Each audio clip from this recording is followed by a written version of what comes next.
Good evening. Welcome. My name's Rebekah Schmidt. First, I have to apologize for not joining you in person. I've had some minor surgery that's taken me out of commission this week. So I'm joining you via video. It also gives me the unique opportunity to goof up my speech and fix it before I send it to you. So I know I'm missing out on some amazing food and music, but I'll be there next time for sure. So thank you to everyone who's enabled me to be a part of this wonderful event. I really appreciate it, and I'm really looking forward to hopefully joining you next year. And I'm sorry I'm missing you in person this year. So for those of you who don't know me, I'm nobody special really. That's a terrible opener to a speech, right? But it's the truth. I'm probably no different than many of you. I'm a single mom of two great kids, a boy and a girl, Sage and Zach, 14 and 9. I've lived in Sonoma County for the past 18 years. I've spent 10 of it as a stay-at-home mom, and I've loved every minute of it, except for the days that were frustrating and overwhelming. So I'm human too, just like the rest of you. I was the playgroup coordinator when my kids were little, and the room mom at school, and the one that brought all the cute little birthday treats to class, and I did all of that fun stuff. Much of my identity was wrapped up in being a mom to my kids, and it probably still is to some degree.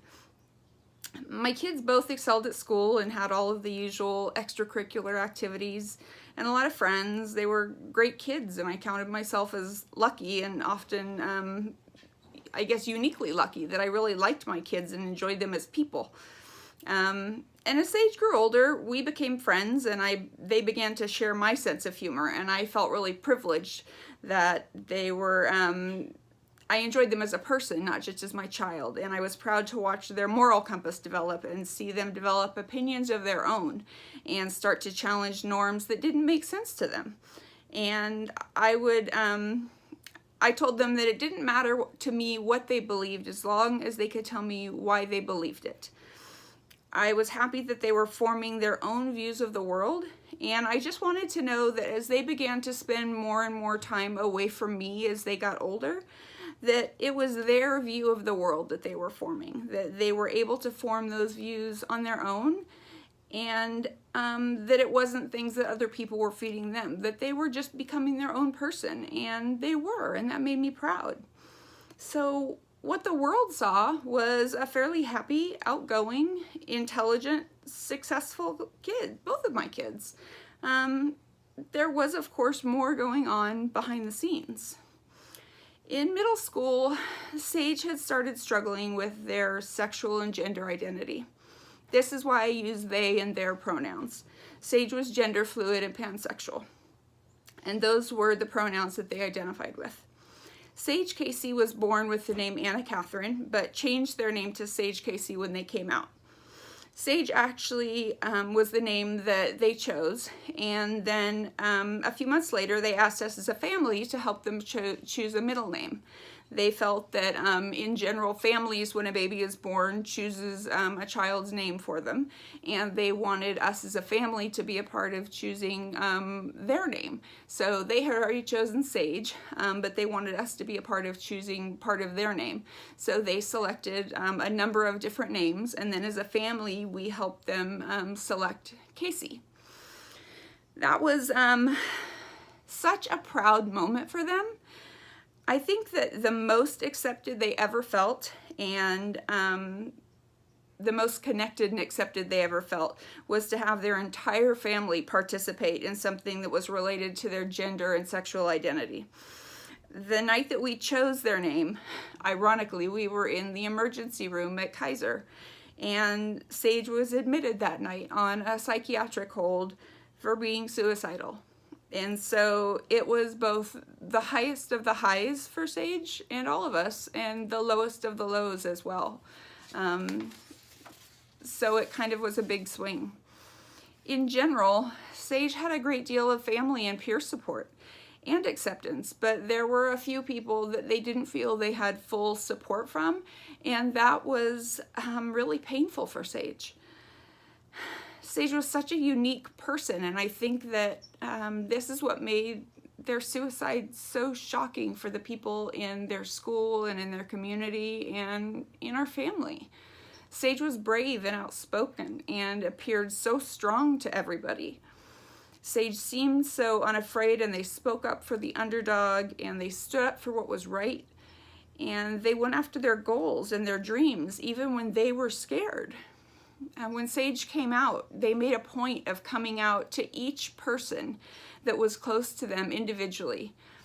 They were terrified each time and a nervous wreck, and sometimes it took them weeks to work up the nerve for it. And I would watch them angst over, is this going to be the day? This is the day I'm going to do it. I'm going to do it today, and then they wouldn't. But eventually for each of those people, they worked up the nerve. And you know, I was guilty sometimes of trying to let them off the hook and saying, you know, well, you don't really have to. You don't have to do it this way for everyone. But they were adamant. It was really important to them that they have that conversation face to face with each of those people that were important in their lives.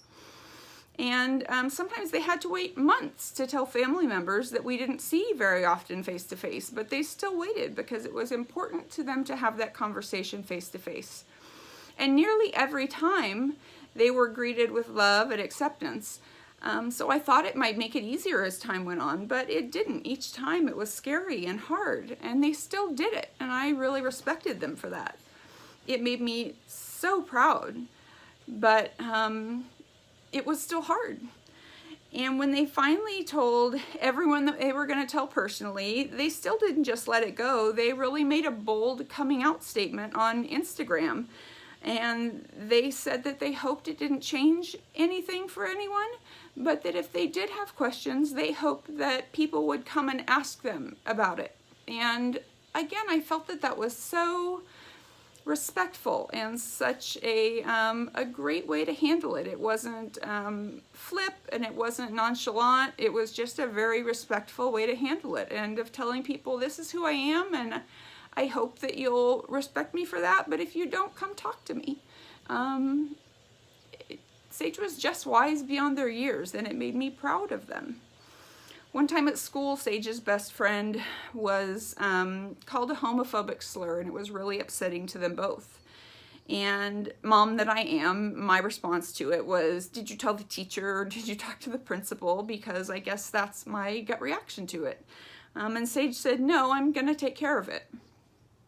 And my thought was, oh no, what are you going to do? I don't want you to get in trouble. I don't want you to do something wrong, because Sage has never been in trouble in school a day in their life. And so I was concerned for what they were going to do to handle it. And Sage that night made a single post on Instagram and went and rallied Instagram and their friends and the people on social media, and told them that their best friend had been called a gay slur, and rallied the whole middle school, including some of the staff, to wear rainbow colors the next day and to hold hands with somebody of the same sex if they felt that it wasn't okay to support homophobia. And I got a number of calls by mid-morning the next day saying, wow, you should see the school today. This is amazing, and your kid did this. And it was just this silent, peaceful rainbow protest. And it just never would have occurred to me. And those are the kind of things that Sage thought of, outside the box, and just totally Sage. And I told them that day, I want to be like you when I grow up, and I meant it. Those are the kind of things that Sage did that made me want to be better, and it made me proud to be their mom, because it makes you feel like your kid is doing better than you've done, and that made me proud.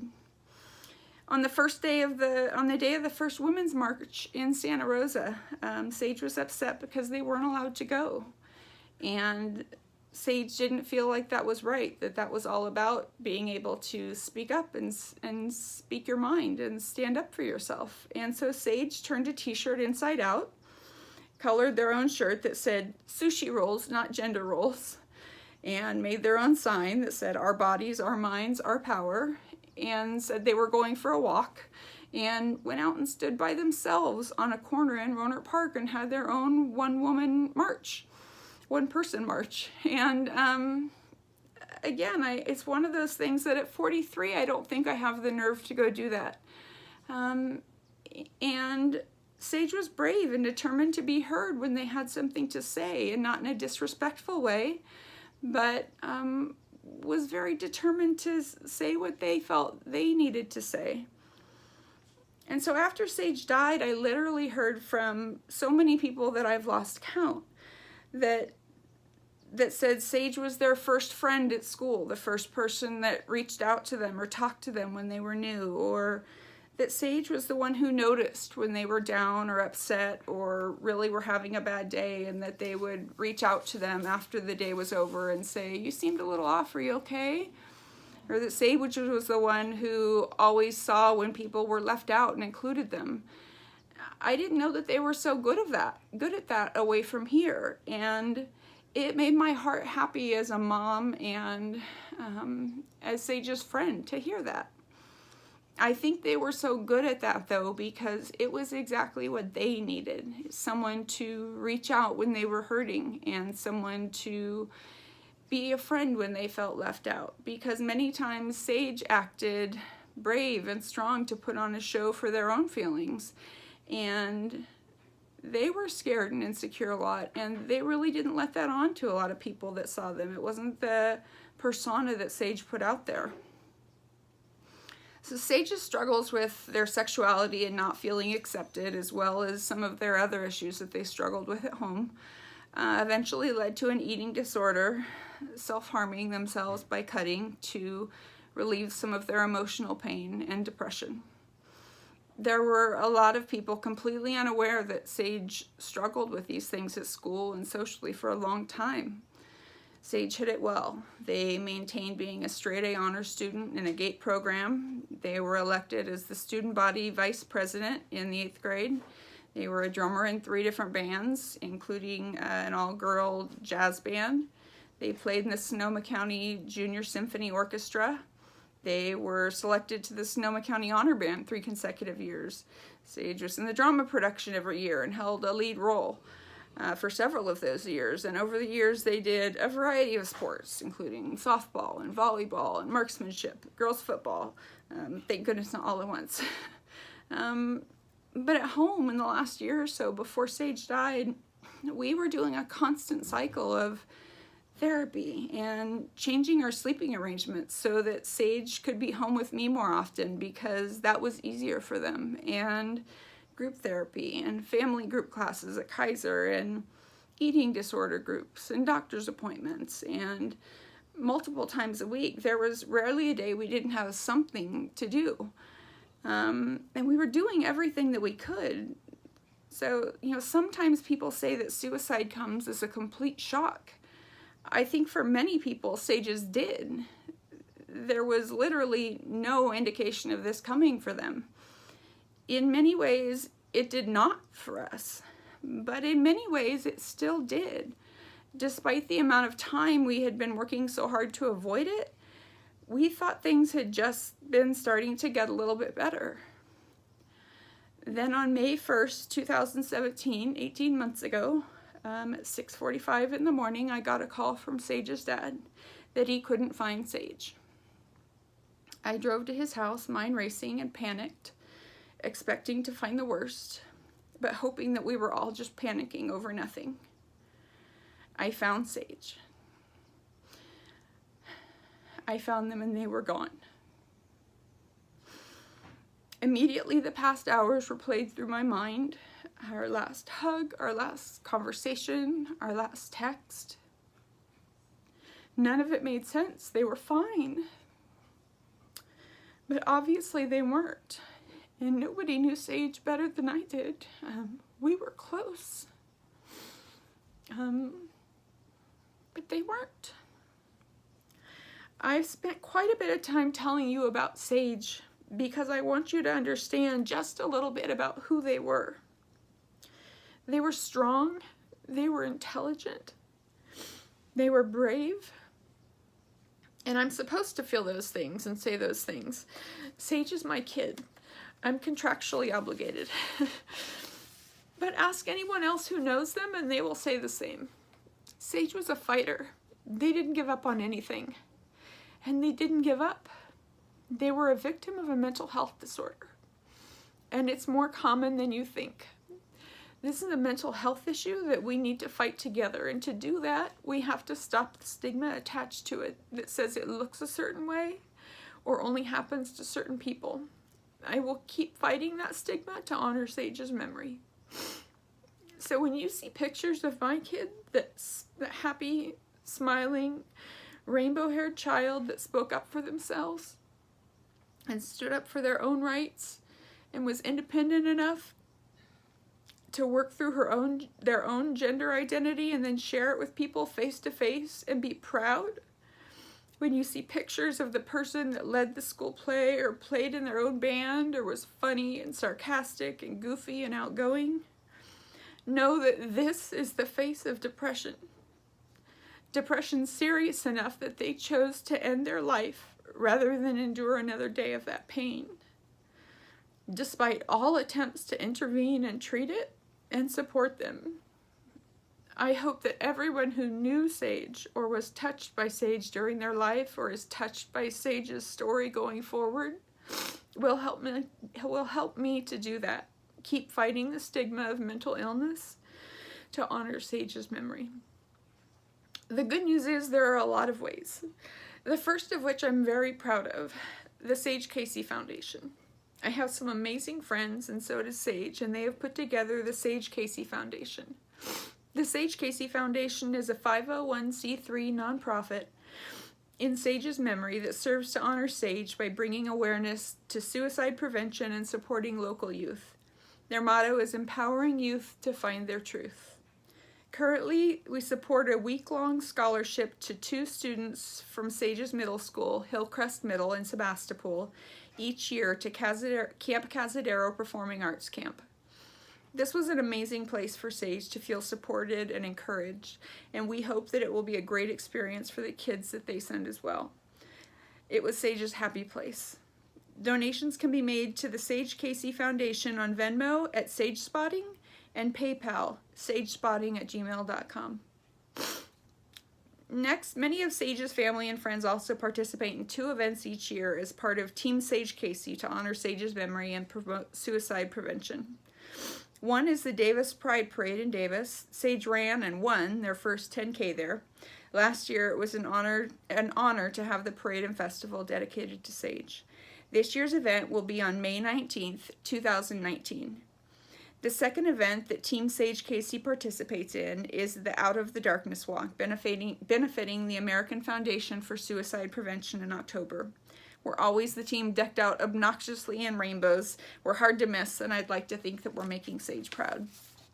Finally, the easiest way that you can help support us and to honor Sage is to just be nice. You really don't know who is suffering at any time or from what, and it's become a cliche, but you never know what battle someone is fighting. So always be kinder than necessary. Kindness is free, and depression has no one look or appearance or class or color or race.